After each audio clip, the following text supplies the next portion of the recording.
Tidak ada jenis pakis yang mengandung racun, semua bagus dikonsumsi oleh ternak. Juga bisa ada yang bisa dikonsumsi ya, pakis gajah, pakis burung itu bisa dikonsumsi manusia.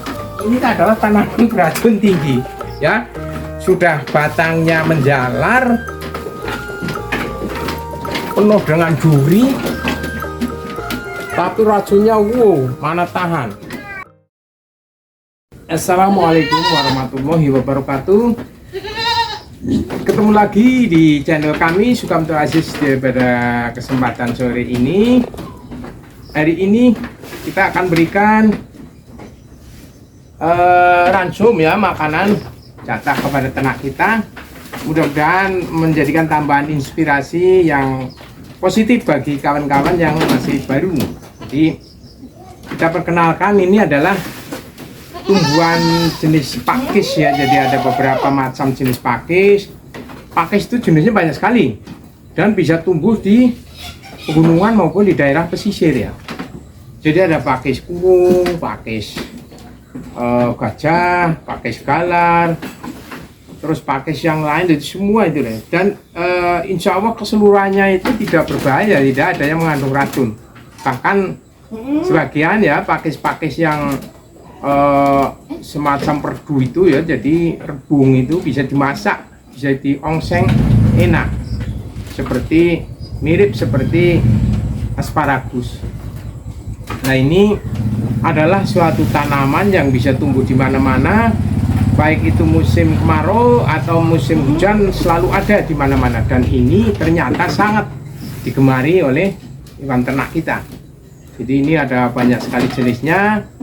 Mungkin di kiri kanan kita juga yang campur lumut-lumut di dalam tembok itu juga suatu saat tumbuh juga tanaman pakis.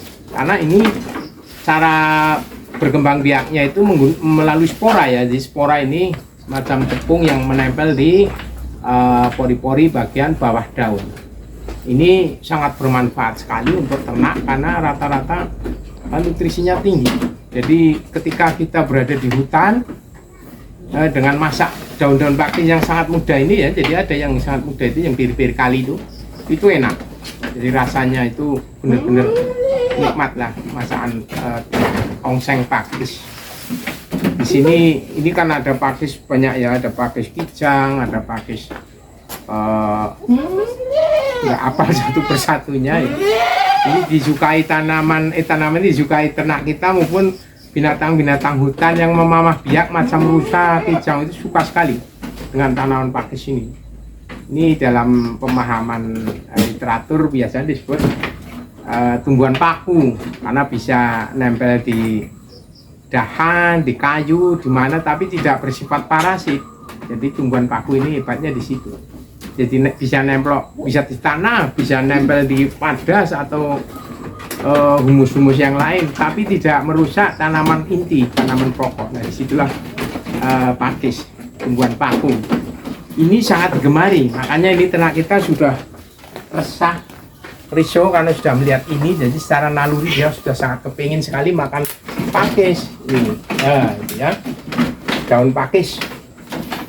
Ini jenisnya macam-macam lah, banyak sekali, dan semua itu insya Allah tidak mengandung racun. Jadi tidak ada jenis pakis yang mengandung racun, semua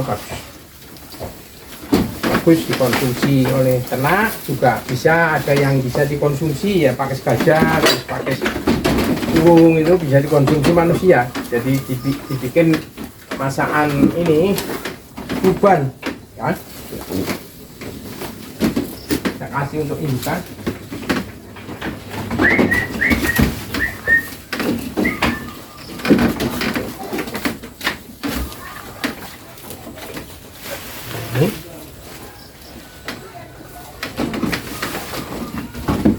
Ini sebetulnya dicacah biar lebih efektif ya. Coba karena ini bahannya lunak, biar diberikan itu aja, itu langsung dimakan seadanya. Jadi ini untuk tambahan inspirasi buat kawan-kawan ya. Ternyata tanaman yang tumbuh di semak belukar, dan ini kebanyakan ini di perkebunan banyak sekali. Di perkebunan sawit mungkin atau karet, perkebunan karet banyak sekali. Terus di hutan industri ya, macam kayu jati, pohon jati maupun di tanaman pinus maupun damar banyak sekali ini. Jadi sana tumbuh menjadi semak belukar dan itu semua jadi makanan ternak. Jadi sangat bagus sekali untuk alternatif ketika kawan-kawan yang mungkin sudah menggunakan metode silase atau fermentasi dan sebagainya, kok kebetulan habis, bisa manfaatkan itu. Ada pertanyaan? Ada pertanyaan kemarin ya. Lu kalau sudah dikasih fermentasi atau silase, kenapa diberi hijauan biasa? Apa enggak merubah kebiasaan? Insya Allah tidak.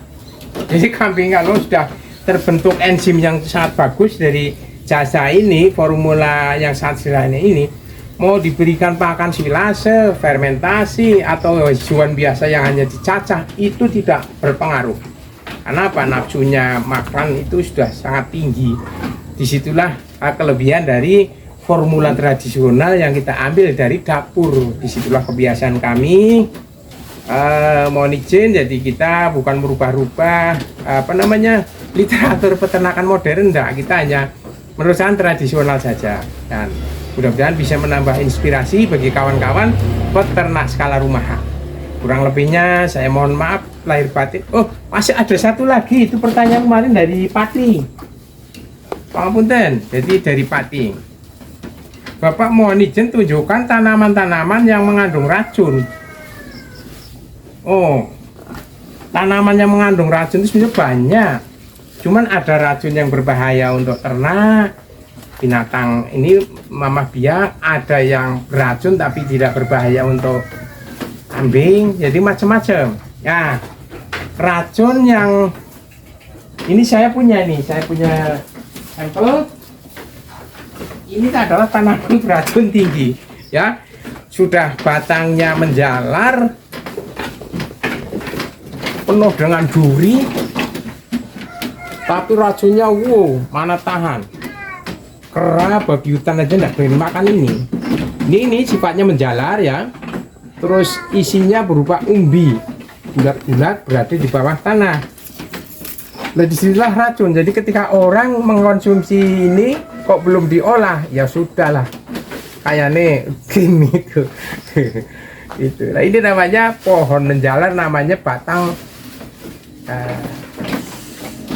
apa namanya? Gadung. Gadung.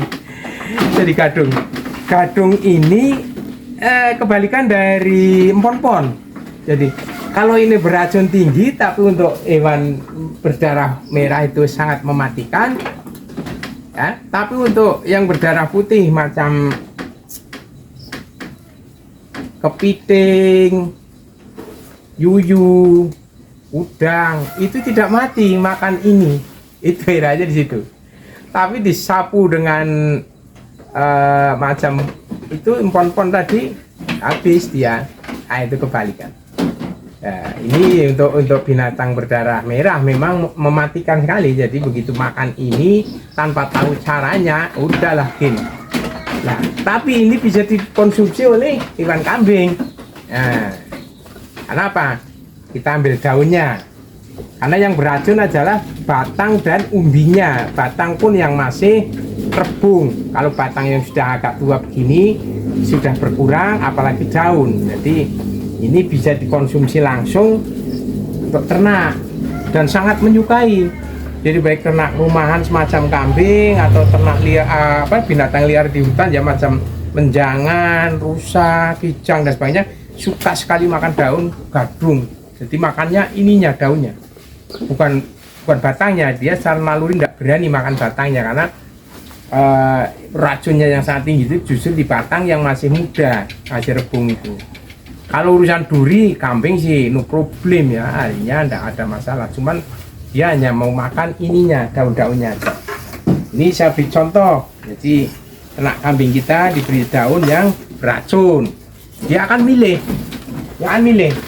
walaupun daunnya kelihatan rebung ini, dia akan milih, ya kan? Hanya dipilih daunnya aja. Ini memang kita pakai pelindung tangan karena ini durinya sangat tajam. Nah, dia enggak mau ngeremus. batangnya. Nah, ya kan. Kalau misalnya Pak ditaruh saja nanti bisa milih, enggak bisa. Insya Allah bisa. Nah, taruh aja nanti dia akan milih sendiri. Tuh.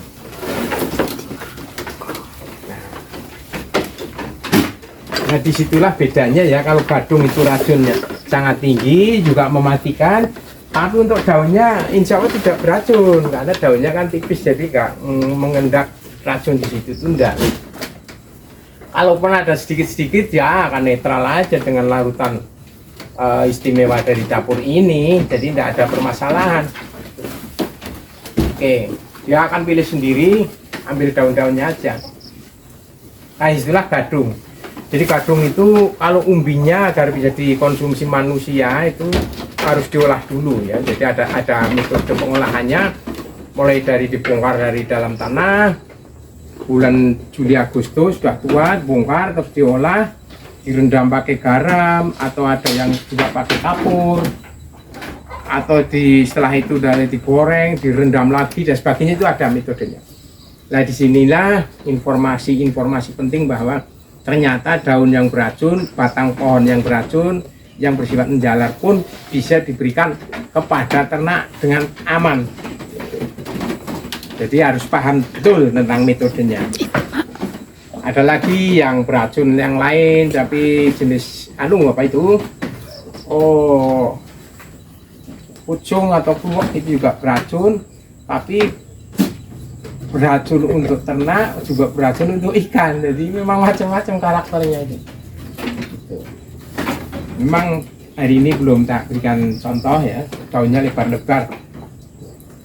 Kasih Lina, pertanyaan dari sebagian sudah terjawab dari kawan yang dari pagi ya, tunjukkan batang pohon yang beracun. Kebetulan kami tadi ada acara olahraga nyampe ke pinggir-pinggir hutan industri, dan disitulah kita dapatkan beberapa daun ini ya, gadung.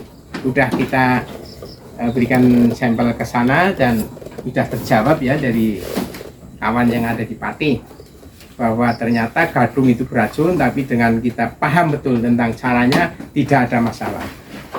Insya Allah malah bagus.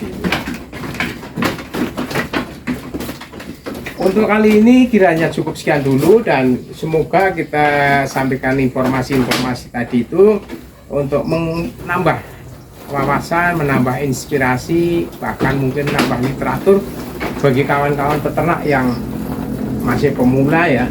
Mohon izin kepada peternak-peternak senior atau yang para ahli, jadi kita sifatnya hanya menyampaikan pengalaman-pengalaman, semoga bermanfaat bagi kawan-kawan kita di banyak pelosok negeri ini yang mungkin membutuhkan informasi sederhana ini. Kiranya cukup sekian dulu, kurang lebihnya mohon maaf lahir batin. Wassalamualaikum warahmatullahi wabarakatuh.